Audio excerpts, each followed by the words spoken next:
Hi friends, Siddharth Bommi சீரியலை பற்றி தான் நம்ம இந்த வீடியோக்குள்ளே நம்ம பார்க்க போகிறோம். நம்ம வீடியோக்குள்ளே போகிறதுக்கு நம்ம சேனலுக்கு யாரெல்லாம் சப்ஸ்கிரைப் பண்ணலாம் அவங்களாம் சப்ஸ்கிரைப் பண்ணிக்கிடுங்க.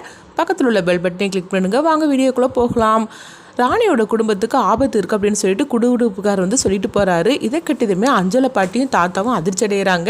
என்னது, நம்ம குடும்பத்துக்கு மட்டும் பிரச்சனைக்கு மேலே பிரச்சனையாக வந்துட்டு இருக்குது அப்படின்னு சொல்லவும், அப்போ அந்த குடுகுடுப்புக்கார் சொல்கிறாங்க, இந்த மாதிரிக்கு ஒரு பரிகாரத்தை பண்ணினீங்கன்னா தான் நீங்கள் அதாவது அந்த ஆபத்துலேருந்து பொழைக்க முடியும் அப்படிங்கிறாங்க. அப்போ அது என்ன பரிகாரம் அப்படின்னு சொல்லி கேட்கும்போது, இந்த பரிகாரம் ரொம்பவே ஆபத்தானது. அது மட்டும் இல்லை, இந்த பரிகாரம் அதாவது எல்லாருடைய கதையும் முடிகிற நேரத்தில் பண்ணக்கூடிய பரிகாரம் தான் இது. இதை பண்ணாதான் நீங்கள் பொழைக்க முடியும்னு சொல்லவும், இது கிட்டதுமே இன்னும் பயப்பட ஆரம்பிச்சிருந்தாங்க. அப்படிப்பட்ட பரிகாரம் என்னது அப்படின்னு அஞ்சலை பாட்டி கேட்கும்போது, அது எனக்கே இப்போ சொல்ல முடியாது, அது சொல்ல வேண்டிய நேரத்தில் கண்டிப்பாக உங்களுக்கு தெரிய வரும் அப்படின்னு சொல்லிட்டு அங்கேருந்து அங்கே கிளம்பி போயிருந்தாங்க. இதெல்லாம் பார்த்துட்டு ராணி ரொம்பவே பதட்டமடையவும், அப்போ பாட்டி சொல்கிறாங்க, ராணி உன்னுடைய கர்ப்ப வயிறு இப்போ தான் தெரிய ஆரம்பிச்சிது, அதனால் நம்ம குடும்பத்தில் உள்ள அவ்வளோருமே சந்தோஷப்பட்டுட்டு இருந்தோம். இந்த மாதிரி நேரத்தில் நம்மளுக்கு மட்டும் ஏன் அடுத்தடுத்து பிரச்சனை வருது அப்படிங்கவும், அப்போ ராணி கண்கலங்க ஆரம்பிச்சிருந்தாங்க. எப்படியாவது தாடிக்காரனை காப்பாற்றணும், என் குழந்தையும் காப்பாற்றணும், அதுக்காக நான் எந்த பரிகாரனாலும் பண்ணுறதுக்கு தயாராக இருக்கிறேன் அப்படின்னு சொல்லிக்கிட்டு அவங்க ராணி நினைக்கிறாங்க. இன்னொரு பக்கம் பார்த்தோம்னா சாவித்திரி டீமை தான் காட்டுறாங்க. அப்போ சாவித்திரி டீம் சொல்லிட்டு இருக்கிறாங்க, நம்ம இப்போ உடனே எச்சினியை போய் பார்க்கணும் அப்படிங்கும்போது, எச்சினிக்கு தான் ஃபோன் பண்ணுனா அவள் எடுக்கவே இல்லைல்ல அப்படின்னு தமனா சொல்லவும், அதனால என்ன, நம்மளுக்கு ஒரு ஆபத்துனா அதுலேருந்து நம்ம தப்பிக்கணும்னா கண்டிப்பாக அந்த எச்சினியை போய் நம்ம பார்க்க தான் செய்யணும், அதனால நம்ம கிளம்பலாம் அப்படிங்கிறாங்க. இங்கே பார்த்தோம்னா பொம்மையை தான் காட்டுறாங்க. அந்த பொம்மை மனம் முன்னாடி வரவும் உடனே மனம் சிரிக்க ஆரம்பிச்சிருந்தாங்க. என்ன பொம்மி, என்னை அழிக்கணும்னு சொல்லி நீயே என்னென்னமோ செய்துட்டு தான் இருக்கிற, ஆனால் பாரு நான் என்ன பண்ணுறேன் பார்த்தியா, உன்னுடைய சித்தார்த்தை நான் என்ன பண்ணி வச்சிருக்கேன் நான் பாரு அப்படின்னு சொல்லிட்டு சித்தார்த்தை காட்டுறாங்க. சித்தார்த்தை பார்த்தோம்னா இடுப்பு அளவுக்கு அவங்க கல்லாக மாறியிருந்தாங்க. இன்னும் உனக்கு கொஞ்சம் தான் டைம் இருக்குது, அந்த டயத்துக்குள்ளே நான் சொல்கிறதெல்லாம் நீ கேட்கலன்னா கண்டிப்பாக சித்தார்த்தை நான் முழுசாவே கல்லாக்கிடுவேன் அப்படின்னு மனம் சிரிக்கவும், இதை பார்த்துட்டு பொம்மிக்கு என்ன பண்ணுறதுன்னு தெரியல.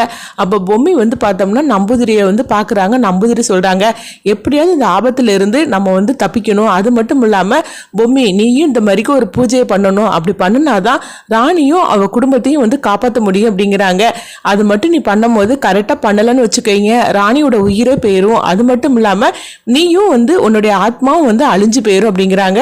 ஆனாலும் பொம்மி நம்பூதிரி கிட்ட சொல்கிறாங்க, இல்லை நம்பூதிரி, எப்படியாவது இந்த பூஜையை நான் செய்ததான் தீருவேன், நான் என் வேம்பு சாரையும் காப்பாற்றணும், அதே மாதிரிக்கு ராணியும் என் குடும்பத்தையும் நான் காப்பாற்றணும், அதனால நான் என்ன அழிச்சுக்கிட்டாலும் பரவாயில்ல அப்படின்னு சொல்லிட்டு இருக்கும்போது நம்பூதிரி சொல்கிறாங்க, இதெல்லாம் நினைக்கும் போதே எனக்கே பயமாக இருக்குது பொம்மி, இது நல்ல மாதிரிக்கு நீ செஞ்சு முடிக்கலன்னா அப்புறமா எல்லாருமே அவனுக்கு நம்ம இறையாயிருவோம் அப்படின்னு சொல்லவும், அப்போ பொம்மி சொல்கிறாங்க, நீங்கள் கவலைப்படாதீங்க நம்பூதிரி, எப்படியாவது இந்த பரிகாரத்தை பண்ணிடலாம் அப்படிங்கிறாங்க.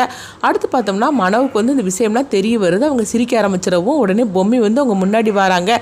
எங்கள் பாரு மனம், நான் சொல்கிறத கேளு, இதெல்லாம் நீ நிறுத்திடு அப்படின்னு சொல்லும் போது, நான் நிறுத்துறதுக்காக வந்தேன், உண்மையை சொல்லப்போனால் ஒன்று அடைஞ்சி நான் அதிகமான சக்தியை பெறதுக்காக தான் இருந்தேன், ஆனால் எப்போ நீ என்னையே எதிர்க்க துணிஞ்சியோ அப்பவுமே எனக்கு நீ வேண்டான்னு நான் முடிவு பண்ணிட்டேன்.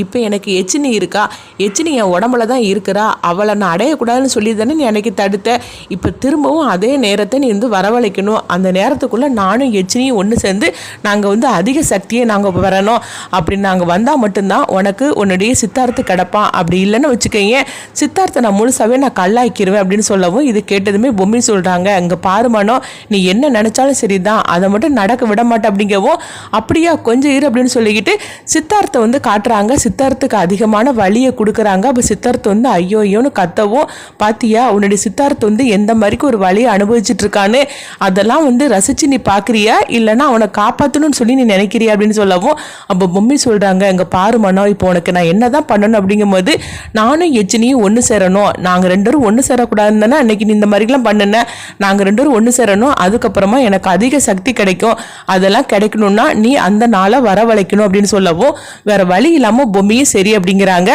அப்போ சீக்கிரத்துலேயே அதுக்குள்ளே ஏற்பாடு நீ பண்ணு, அப்படின்னா தான் நான் சித்தார்த்தை நான் விடுவேன் அப்படின்னு சொல்லிட்டு மனம் சொல்லியிருந்தாங்க. இதனால பொம்மிக்கு என்ன பண்ணுறதுன்னு தெரியல. இங்கே பார்த்தோம்னா ராணியை தான் காட்டுறாங்க. ராணி அழுதுகிட்டு இருக்கிறாங்க. என்னுடைய கர்ப்ப வயிறு தெரியணும்னு சொல்லிக்கிட்டு தாடிக்காரன் எவ்வளோ சந்தோஷப்பட்டுட்டு இருந்தான், ஆனால் அந்த சந்தோஷத்தை கூட அனுபவிக்க முடியாமல் இந்த மாதிரிக்கு நடந்து போச்சுது, அவனுக்கு இப்போ என்ன ஆச்சோ எப்படி இருக்கான்னு ஒன்றுமே புரிய மாட்டேங்குது அப்படின்னு சொல்லிட்டு பொம்மையோட ஃபோட்டோக்கு முன்னாடி நின்று ராணி அழுதுகிட்டு இருக்கிறாங்க. அக்கா அவர் என்ன எப்படி இருக்காருன்னு தெரியல, என் குழந்தைக்காகவும் அவருக்காக வந்தானே நான் எல்லா பூஜையும் பரிகாரமும் பண்ணினேன். ஆனால் கடைசியில் இந்த மாதிரிக்கு நடந்து போச்சுதே, எப்படியாவது என் தாடிக்காரனை காப்பாற்றணுமே, நீ இப்போ எங்கே இருக்கிற அப்படின்னு சொல்லிட்டு ராணி வந்து அழுதுகிட்டு இருக்கவும் இப்போ பொம்மி வந்து முன்னாடி வராங்க. ராணி நீ அழாத ராணி அப்படிங்கும்போது அப்போ ராணி வந்து அக்கா நான் எப்படிக்கா அழாமல் இருக்க முடியும், அவர் எங்கே இருக்கிறாரு என்னன்னு உனக்கு ஏதாவது தெரியுமா, அவரை காப்பாற்ற முடியலையாக்கா அப்படின்னு சொல்லி கேட்டுட்டு இருக்கும்போது அப்போ வந்து பொம்மி சொல்கிறாங்க, இங்கே பாரு ராணி, நான் வந்து வேம்பு சாரை காப்பாற்றி உங்ககிட்ட ஒப்படைக்கிறது என்னுடைய வேலை, நீ இப்படி அழுதுகிட்டு இருக்காது அப்படிங்கவும் உடனே குடுகுடுப்புக்கார சொன்னது பூஜையும் சொல்கிறாங்க.